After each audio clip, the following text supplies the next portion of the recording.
three cases that merit analysis that we're working on right now. One we might be in the process of resolving, but nonetheless is still interesting.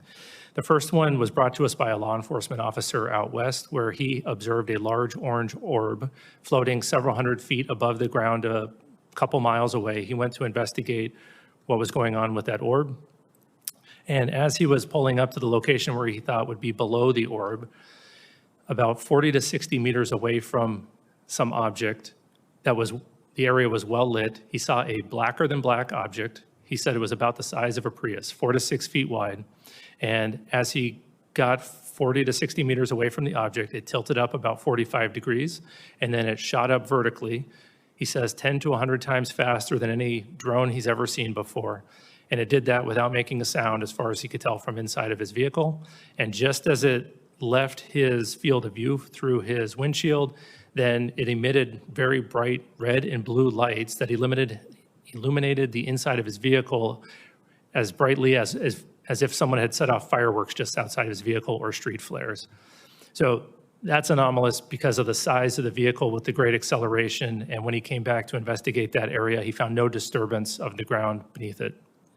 So that's one interesting one. Another one comes to us from Southeast US.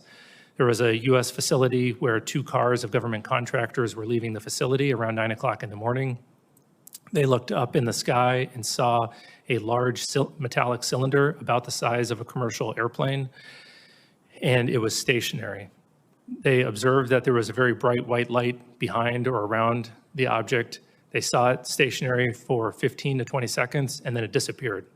Obviously, an object that large, stationary, unless it's a blimp, is unusual, but then disappearing, we can't explain how that would happen. And then the last case was interesting. We had a aircraft that was flying parallel to another aircraft, and it was capturing imagery of it, and a small looking object appeared to fly between the two of them much faster than them. Through very careful analysis, we think that the object might have actually been further away than the object that it was videotaping, but it requires very careful analysis to come to those conclusions, and we don't have the metadata to support that yet.